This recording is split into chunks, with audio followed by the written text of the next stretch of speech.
चला नमस्कार सर्वांना. आपण जी चालू घडामोडीची सीरीज सुरू केली पहा.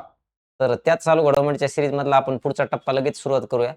तर जे काही विद्यार्थी आहेत जे पाठीमागचे व्हिडिओ पाहायला लागले, तर पाठीमागचे व्हिडिओ तर पाहून घ्याच आणि त्या याच्या पुढची जी आपण जे कंटिन्यू सुरू ठेवणार आहे, जी राज्यसेवा असेल, त्याच्यानंतर कंबाईन असेल, गट ब, गट क सगळ्याच येणाऱ्या 2026च्या परीक्षेसाठी यातला कोणताच असा डाटा नाही की जो बिनकामाचा आहे. तो अतिशय आपल्याला सगळ्यांना महत्त्वाचा असणारच आहे आणि येणाऱ्या परीक्षेला समोर ठेवूनच आपण ती सीरीज सुरू केलेली आहे. तर आपण लगेच पाहूया. तर पहा, जागतिक भूक निर्देशांक म्हणजे या भूक निर्देशांकावर कंपल्सरी 2 ते 3 प्रश्न कंपल्सरी विचारले जातात. राज्यसेवा पूर्वला पण याच्यावर डायरेक्ट वन लाइनर प्रश्न आला होता. ओके. तर भारताचा नंबर आहे 102, 123 देशांमध्ये. आता हे डिटेल घेण्याचं कारण असं आहे, की भूक निर्देशांकावर डिटेल प्रश्न येतो कधी-कधी. भारताचे गुण पण विचारले जातात. जसं राज्यसेवा मुख्य 2024ला काय विचारलं होतं, की जगाचे गुण हे भारताच्या गुणापेक्षा जास्त आहेत, असा एरिया आला होता. तर भारताचे गुण हे 25.8 आहेत, जे गंभीर भूक श्रेणीमध्ये आहे आणि जगाचे गुण जे आहेत ते 18.3 आहेत, जे भारतापेक्षा कमी आहेत. म्हणजे भारताच्या याच्यामध्ये गंभीर श्रेणीमध्ये भारत चाललाय. जास्त गुण म्हणजे गंभीर श्रेणी असं त्याचा अर्थ आहे. ओके. 2024 नुसार भारत हा 105 नंबरला होता लक्षात ठेवायचं. ओके. आणि 123वा जो देश आहे तो सोमालिया आहे. हे एक आपण इथं लक्षात ठेवू. पहा, इथं वन लाइनर डायरेक्ट राज्यसेवेला आला होता, की जागतिक भूक निर्देशांकानुसार भारत 2023ला किती नंबरला आहे? तर 2023ला जो भारत होता तो 111 नंबरला होता. हा डायरेक्ट वन लाइनर प्रश्न राज्यसेवेला आला होता. 2023 नुसार किती नंबरला होता तर 111 नंबरला. 2024ला तो क्रमांक थोडा खाली घसरला 105 नंबरला आला आणि आता तो 102 नंबरला आलाय. म्हणजे तिन्ही वर्षाचे आपण लक्षात ठेवू 2023, 2024, 2025. तो भारताचा क्रमांक घसरत चाललाय म्हणजे थोडीफार प्रगती कुठेतरी राहिलेली दिसायली. 2006 पासून हा जागतिक भूक निर्देशांक प्रकाशित केला जातो. 2000 कधीपासून? 6 पासून. कन्सर्न वर्ल्ड वाईड आणि वेल्थ हंगर हेल्प ह्या जे 2 संस्था आहेत, ह्या संयुक्तपणे तो अहवाल प्रकाशित करतात. ही एक गोष्ट इथं आपल्याला लक्षात ठेवायची. आणि ज्याच्यावर प्रश्न येतो, आता कोणताही निर्देशांक जो असतो तो काढत असताना कोणता तरी एक बेस असतो. तर त्या बेसला धरूनच तो निर्देशांक काढण्यात येतो. तर हा जागतिक भूक निर्देशांक काढत असताना 4 गोष्टी विचारात घेण्यात येतात. त्याच्यावर पण प्रश्न येतो. अवपोषण पहिला पॉइंट जे. दुसरं जे आहे ते बालकृशता आहे. चाइल्ड वेस्टिंग असं आपण त्याला म्हणतो. वजन उंचीनुसार कमी. चाइल्ड वेस्टिंग म्हणजेच काय? जे वजन जे आहे ते त्या व्यक्तीच्या उंचीनुसार कमी भरतंय त्याला आपण चाइल्ड वेस्टिंग म्हणतो आणि बाळ खुरटेपणा ज्याला आपण चाइल्ड स्टंटिंग म्हणतो. याच्यामध्ये आयोग कन्फ्यूज करू शकते. चाइल्ड स्टंटिंगमध्ये उंची वयानुसार कमी आहे लक्षात ठेवायचं. स्टंट करतो एखादा व्यक्ती त्याच्यामध्ये उंची येईल असं लक्षात ठेवायचं. उंची वयानुसार कमी. ओके. चौथा जो पॉइंट आहे तो बालमृत्यू आहे लक्षात ठेवायचं. ओके. आता याच्यामध्ये जागतिक भूक निर्देशांकामध्ये आणखी एक प्रश्न कन्फ्यूज होऊ शकतो. तो कोणता आहे तर 0 म्हणजे चांगला स्कोर आहे आणि 100 म्हणजे सर्वात वाईट स्कोर आहे, असं लक्षात ठेवायचं. तर आपण पहा इकडे 25.8 म्हणजे भारताचा स्कोर जगापेक्षा जास्त आहे म्हणजे तो भारत वाईट परिस्थितीमध्ये आहे. जगाचा तो किती आहे 18.3, भारताचा तो किती आहे 25.8. आपण पाहतोय जागतिक भूक निर्देशांक 2025 नुसार. 23 नुसार किती नंबर भारताचा 111 क्रमांकावर आहे. 2024 नुसार 105 क्रमांकावर आणि 2025 नुसार भारताचा नंबर आहे 102. किती देशाच्या यादीत? 123 देशाच्या यादीत. आणि 2025 नुसार शेवटचा देश जर विचारला तर कोणता 123वा जो येतो सोमालिया आहे. पहिले देश याच्यामध्ये नाहीत कारण की एका नंबरवर पहिल्या क्रमांकावर जवळपास 22 ते 23 देश आहेत. म्हणून आपण इथं पहिला देश इथं घेतलेला नाही. कधीपासून प्रकाशित करतात हा निर्देशांक? 2006 पासून. यासोबतच आपण एक नवीन निर्देशांक डिस्कस करूया. तो म्हणजे ह्यूमन डेव्हलपमेंट इंडेक्स. ओके. ही एक गोष्ट इथं आपण लक्षात ठेवू. Human development index. तर एच-डी-आय याची सुरुवात जी झालेली ती 1990ला झालेली. याच्यामध्ये 130 नंबरला आहे भारत. 2025ला जो अहवाल डिक्लेअर झाला, त्याच्यानुसार भारत 130 नंबरला आहे. 2025ला जरी डिक्लेअर झाला असला तर तो मागच्या वर्षीचा आहे. 130 नंबरला आहे भारत लक्षात ठेवायचं. त्याच्यानंतर एच-डी-आय कोणी सुरू केलेला आहे तर महबूब उलक आणि अमर्त्य सेन यांनी तो सुरू केलेला आहे. Human development index. महबूब उलक आणि अमर्त्य सेन. त्यानंतर याच्यामध्ये कोणते 3 निकष विचारात घेतले जातात? याच्यावर सगळ्यात जास्त प्रश्न येतात. दीर्घ वय आरोग्यमय जीवन. दीर्घ व आरोग्यमय जीवन. त्याच्यानंतर शिक्षण आणि तिसरं राहणीमान. किंवा जीवनमान म्हणतो आपण त्याला, जीवनमान किंवा राहणीमान. ओके. या 3 गोष्टीवर ह्युमन डेव्हलपमेंट इंडेक्स हा काढण्यात येतो. लक्षात ठेवायचं. कधीपासून प्रकाशित करण्यात येतो? 1990 पासून. कोणातर्फे जाहीर करण्यात येतो? तर UNDP तर्फे. युनायटेड नेशन डेव्हलपमेंट प्रोग्राम याच्यातर्फे तो जाहीर करण्यात येतो. असा HDI लक्षात ठेवायचं, ह्युमन डेव्हलपमेंट इंडेक्स. याच्यासोबत बाकीचे आणखी निर्देशांक आहेत. त्याच्यामध्ये MPI एक आहे. मल्टी डायमेन्शनल पॉवर्टी इंडेक्स हा 2010 पासून जाहीर करण्यात येतो. लक्षात ठेवायचं. मल्टी डायमेन्शनल पॉवर्टी इंडेक्स कधीपासून जाहीर करतात? 2010 पासून. त्याच्यानंतर HDI झालं, MPI झालं. त्याच्यानंतर जेंडर इनइक्वॅलिटी इंडेक्स एक आहे. हा पण 2010 पासून डिक्लेअर करण्यात येतो. ओके. MPI जो आहे तो याच्या आधी 1997 ला HPI नावाचा एक निर्देशांक होता. Human poverty index. एक हे राज्यसेवेला प्रश्न आलेला आहे. 1997 पासून तो मोजला जायचा. तर असा प्रश्न आलेला आहे की MPI multi dimensional poverty index जो 2010 पासून प्रकाशित करण्यात येतो, तर यानं कोणत्या निर्देशांकाची जागा घेतलेली आहे? तर MPIनं कोणत्या निर्देशांकाची जागा घेतलेली? HPIची, ह्युमन पॉवर्टी इंडेक्स. तर ही एक गोष्ट इथं राज्यसेवेच्या परीक्षेला विचारली होती, ती एक गोष्ट आपण लक्षात ठेवू. तर असे बाकीचे निर्देशांक बऱ्यापैकी HDI, MPI, gender inequality index हे एक आपण लक्षात ठेवू. ओके. याच्यामध्ये GIIचे 3 निकष पण विचारलेले आहेत. म्हणजे GII कोणत्या 3 गोष्टीवर काढण्यात येतो, याच्यावर पण प्रश्न आलेला आहे. तर GIIचं इथं लक्षात ठेवा. Gender inequality index. तर जननक्षम आरोग्य,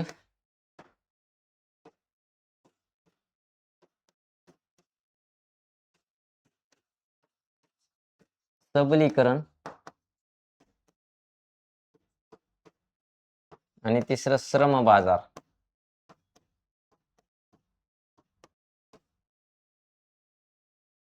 हा GII ह्या 3 याच्यावर पण प्रश्न येतो. ही गोष्ट इथं लक्षात ठेवायची. येणाऱ्या पूर्व परीक्षेच्या दृष्टीनं कंबाईन पूर्व परीक्षा, राज्यसेवा पूर्व परीक्षा या दोन्हीही परीक्षेच्या समोर समोर ठेवून ही जेंडर इनइक्वॅलिटी इंडेक्स नावाचा इंडेक्स विचारला जाऊ शकतो. कोणत्या 3 गोष्टीवर तो काढला जातो. तर ही गोष्ट आहे की आपल्याला लक्षात ठेवायची. यापुढं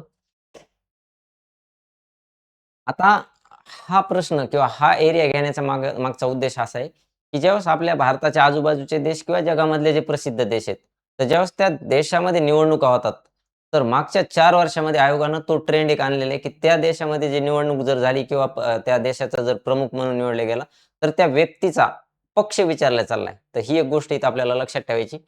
तर सानाए तकाईची, तकाईची झालं इथं, सानाए तकाईची लक्षात ठेवा.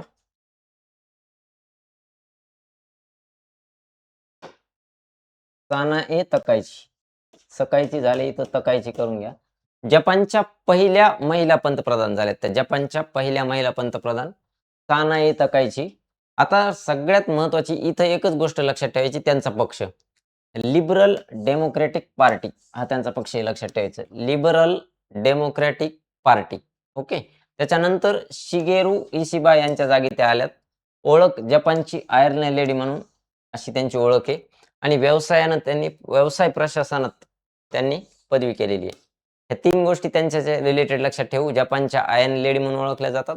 त्याच्यानंतर व्यवसाय प्रशासनात त्यांनी पदवी घेतलेली आहे कोबे विद्यापीठातून जपानच्या.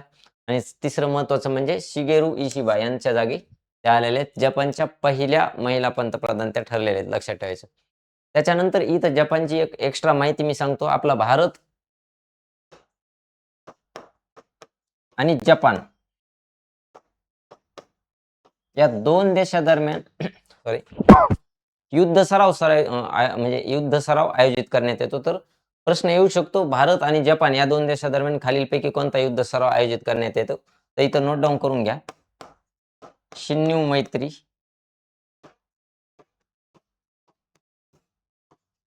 धर्म गार्डियन,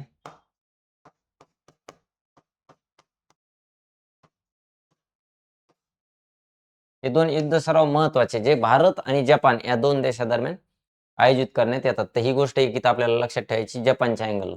मग आता जर असा प्रश्न आला की जपानच्या पहिल्या महिला पंतप्रधान म्हणून खालीलपैकी कोणाची नियुक्ती करण्यात आली, तर त्याचं उत्तर असेल सानाए तकाईची. दुसरं, जपानच्या नुकत्याच पहिल्या पंतप्रधान म्हणून सानाए तकाईची यांची नियुक्ती करण्यात आली. तर त्या खालीलपैकी त्यांचा पक्ष कोणता आहे? तर त्याचं उत्तर काय असेल? Liberal democratic party. आणि जर अ, ब, क पर्यायामध्ये प्रश्न आला, तर त्यांनी यांचा पराभव केला असं एक वाक्य येऊ शकतं. तर त्यांनी कोणाचा पराभव केलाय? शिगेरू इशिबा यांचा पराभव केलाय. किंवा आणखी एक त्यांची ओळख जपानच्या आयर्न लेडी म्हणून आहे. तर ही एक गोष्ट इथं आपल्याला लक्षात ठेवायची आणि त्यांची पदवी व्यवसाय प्रशासनात त्यांची पदवी आहे. ह्या 3 ते 4 गोष्टी आपल्याला इथं लक्षात ठेवायच्यात. ओके. त्याच्यानंतर या पुरस्कारावर एकदाच प्रश्न आलेला आहे. प्रित्झर आर्किटेक्चर पुरस्कार 2025. ओके.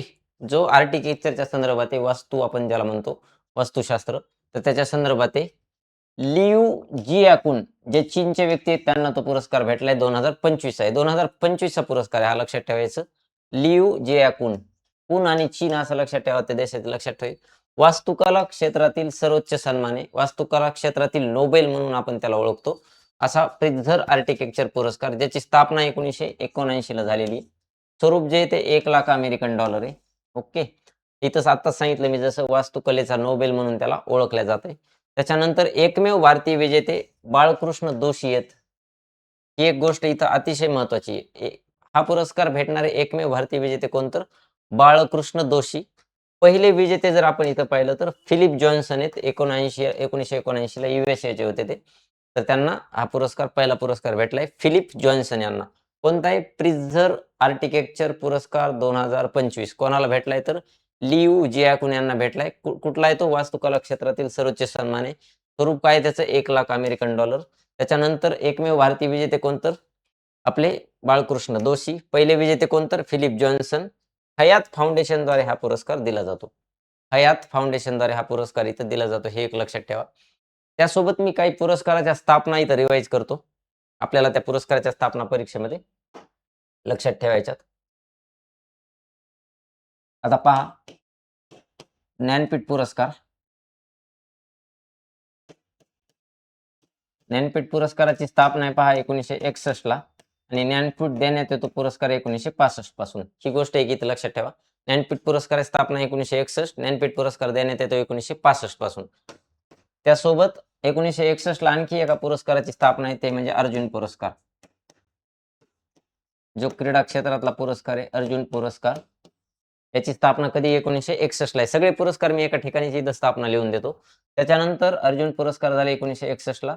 आणखी एक खेळाशी रिलेटेड राजीव गांधी खेलरत्न पुरस्कार होता, ज्याचं नाव आता मेजर ध्यानचंद खेलरत्न पुरस्कार केलेले. राजीव गांधी खेलरत्न पुरस्कार, ज्याची स्थापना 1991 ला आहे. या पुरस्काराचं नाव आता मेजर ध्यानचंद खेलरत्न पुरस्कार असं करण्यात आलंय. मेजर ध्यानचंद खेलरत्न पुरस्कार. ओके. ही एक गोष्ट इथं लक्षात ठेवा. 1991 चा पुरस्कार आहे. स्वरूप त्याचं 25 लाख रुपये. अर्जुन पुरस्कार आहे 1961 चा. त्याच्या आणि ज्ञानपीठ पुरस्कार कधी? 1961 स्थापना आणि देण्यात येतो कधी? येतो 1965 पासून. नोबेल पुरस्कार. नोबेल पुरस्काराची स्थापना 1895 आहे. पण नोबेल पुरस्कार द्यायला सुरुवात केलेली 1901 पासून. नोबेल पुरस्काराची स्थापना 1895, द्यायला सुरुवात झाली 1901 पासून.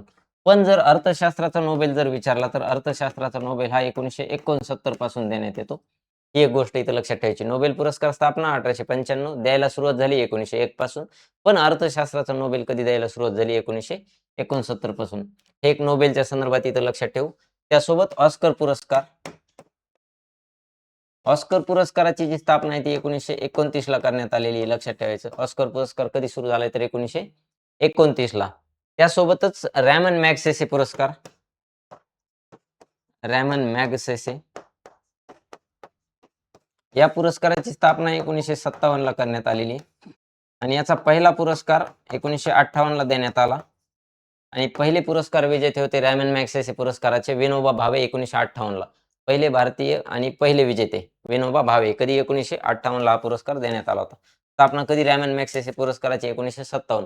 फिलिपाईन्सचे माजी राष्ट्राध्यक्ष ज्यांचा विमान अपघातात निधन झालं त्यांच्या नावाने हा पुरस्कार देण्यात येतो रॅमन मॅगसेसे पुरस्कार. आता पहा, ज्ञानपीठ पुरस्कार झाला, नोबेल पुरस्काराची स्थापना सांगितली, अर्जुन पुरस्काराची सांगितली, राजीव गांधी खेलरत्न पुरस्कार ज्याचं नाव मेजर ध्यानचंद खेलरत्न पुरस्कार झाले, सोबत ऑस्कर पुरस्कार सांगितला 1929 ला. ऑस्कर पुरस्कार हा क्रीडा म्हणजे आपलं चित्रपट सृष्टीतला जगातला सर्वोच्च पुरस्कार आहे. रॅमन मॅगसेसे पुरस्कार पाहिला 1957 ला स्थापना, 1900 आणि 58 ला त्याचा पहिला पुरस्कार देण्यात आला. त्यासोबतच आणखी सांगतो, साहित्य अकादमी पुरस्कार, अतिशय महत्वाचा पुरस्कार साहित्य अकादमी. हा पुरस्कार सुरू झालेला आहे 1954 ला. 1954 1954 ला परत भारतरत्न, पद्मविभूषण, पद्मविभूषण, पद्मभूषण आणि पद्मश्री या 4 पुरस्काराची स्थापना सुद्धा 1954 ला करण्यात आलेली आहे. त्यासोबत संगीत अकादमी पुरस्कार, संगीत अकादमी पुरस्कार याची स्थापना 1952 ला करण्यात आलेली. संगीत अकादमी पुरस्कार 1952. त्यासोबत दादासाहेब फाळके पुरस्कार, जो चित्रपट सृष्टीतला सर्वोच्च पुरस्कार आहे.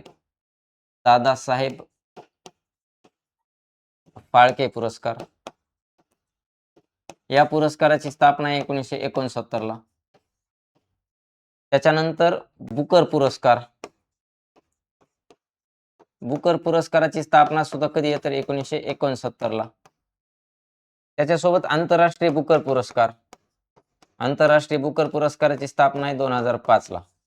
आंतरराष्ट्रीय बुकर पुरस्काराची स्थापना कधी आहे 2005 ला. त्यासोबत Time person of the year पुरस्कार, Time person of the year पुरस्कार, Time person of the year पुरस्काराची स्थापना जी आहे ते 1927 ला आहे. Time person of the year पुरस्काराची स्थापना कधी 1927 ला. बुकर पुरस्काराची स्थापना 1969. बुकर पुरस्कार हा साहित्य क्षेत्रातला पुरस्कार आहे आंतरराष्ट्रीय लेवलचा, आणि आंतरराष्ट्रीय बुकर पुरस्कार पण तो साहित्य क्षेत्रातलाच पुरस्कार आहे, कादंबरीसाठी तो देण्यात येतो. ओके, हे दोन्ही पुरस्कार. Time person of the year पुरस्कार कधी 1927 आहे, ती एक गोष्ट इथे लक्षात ठेवू. ओके, त्यासोबत आता काय आणखी पुरस्कार, महाराष्ट्र भूषण पुरस्कार, महाराष्ट्र भूषण पुरस्कार याची स्थापना जी आहे ती 1996 ची आहे. याचं स्वरूप जे आहे ते 25 लाख रुपये. महाराष्ट्र भूषण पुरस्कार. त्यासोबत आबेल पुरस्कार, जो गणितातला नोबेल म्हणून ओळखला जातो, आबेल पुरस्कार 2003 ला या पुरस्काराची स्थापना आहे. त्यासोबत इंदिरा गांधी शांतता पुरस्कार, इंदिरा गांधी शांतता पुरस्कार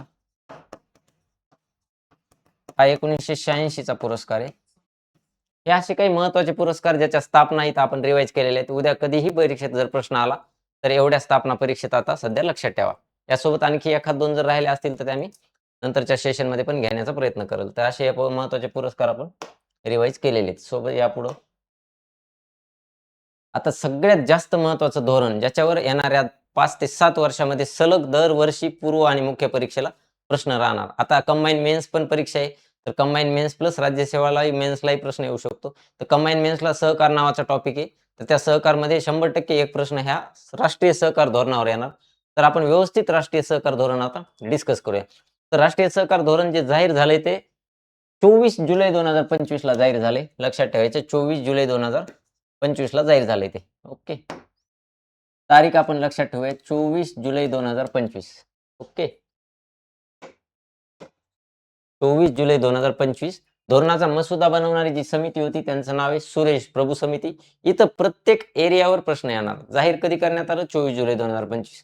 धोरणाची मसुदा बनवणारी समिती कोणती होती तर ते सुरेश प्रभू समिती. धोरण कोणी जाहीर केलं तर केंद्रीय सहकार मंत्री, पहिले सहकार मंत्री अमित शहा यांनी ते धोरण जाहीर केले. ही 3 गोष्टी लक्षात ठेवायच्या.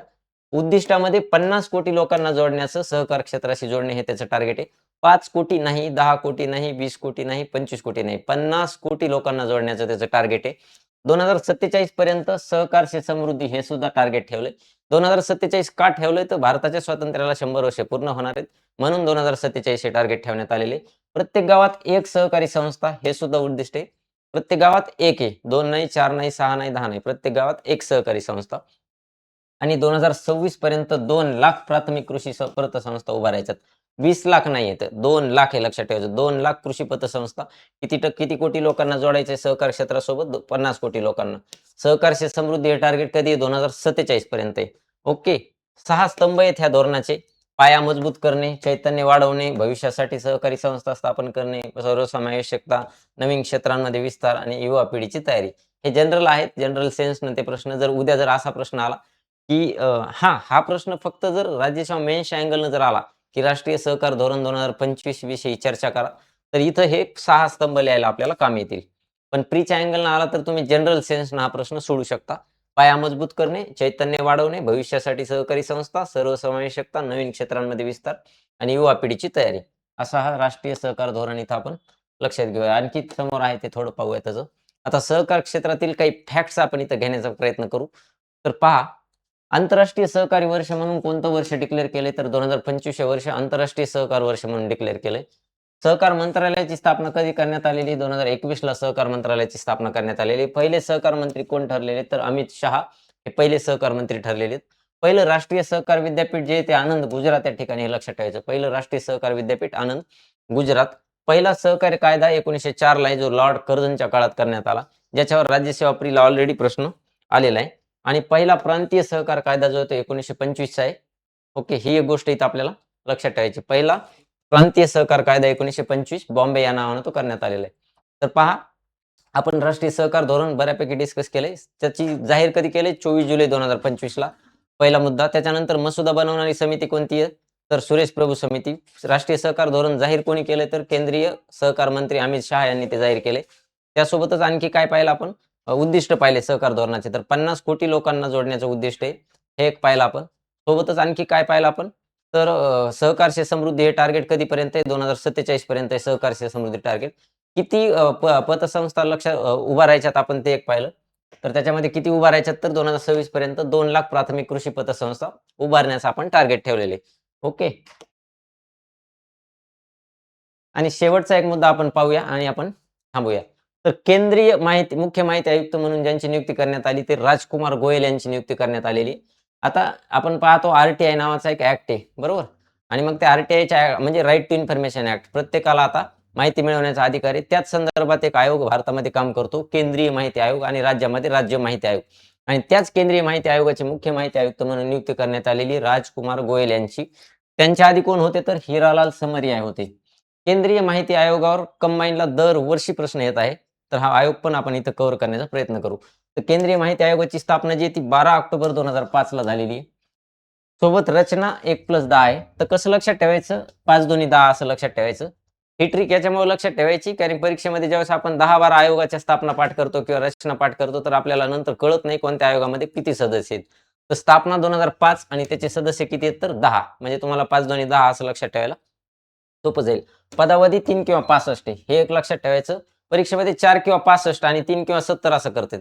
कारण की जे राष्ट्रीय मानवाधिकार आयोग आहे त्याच्यामध्ये 3 किंवा 70 असा कालावधी आहे पदाचा आणि इथं किती आहे? 3 किंवा 65 ही एक गोष्ट लक्षात ठेवायची. पुनर्नियुक्ती नाहीये. आता परीक्षेमध्ये ज्यावेळेस आपण 12-13 आयोग करतो, तर त्यावेळेस आपल्या असं लक्षात राहत नाही, की कोणत्या आयोगावर पुनर्नियुक्ती होती आणि कोणत्या आयोगावर होत नाही.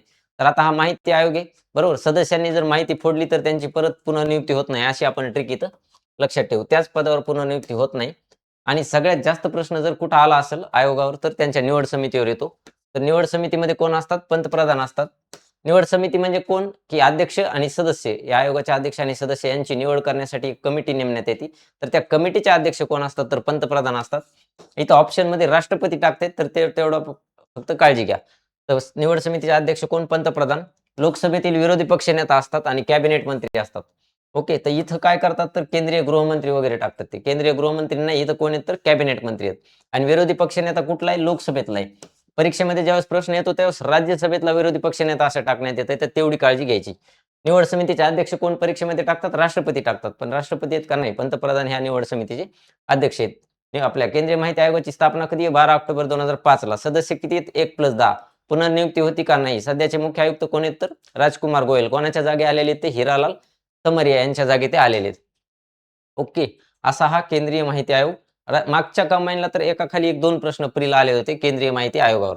एकामध्ये सदस्य विचारले आणि एकामध्ये त्याची स्थापना आणि त्याची ती पुनर्नियुक्ती होती का नाही हे 2 प्रश्न एकाच परीक्षेमध्ये एकाखाली एक 2 प्रश्न ह्या माहिती आयोगावर आलेले आहेत. त्याच्यामुळे अतिशय महत्त्वाचा आयोग आहे.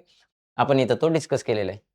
तर अशा प्रकारे आपण प्रत्येकच व्हिडिओमध्ये अतिशय म्हणजे चालू घडामोडी प्लस जी-एस ह्या दोन्हीही विषय म्हणजे आता केंद्रीय माहिती आयोग हा राज्य घटनेमधला आयोग आहे, बरोबर? तिकडे जरी प्रश्न आला तरी सुटला पाहिजे आणि चालू घडामोडीमध्ये जरी आला तरी प्रश्न बरोबर आला पाहिजे, याची आपण काळजी घेतोय. आपण राष्ट्रीय सहकार धोरण पण एकदम डिटेलमध्ये चर्चा केलेली आहे, ज्याच्यावर येणाऱ्या 5 ते 7 वर्षामध्ये कंटिन्यू प्रश्न राहणार. राष्ट्रीय सहकार धोरण येणाऱ्या 20 वर्षाच्या कालावधीसाठी ते नेमण्यात आलंय. 2025 ते 2045 असा 20 वर्षाचा कालावधी त्या राष्ट्रीय सहकार धोरणाचा असणार आहे. त्याच्यामध्ये आणखी एक गोष्ट सांगायची राहिली.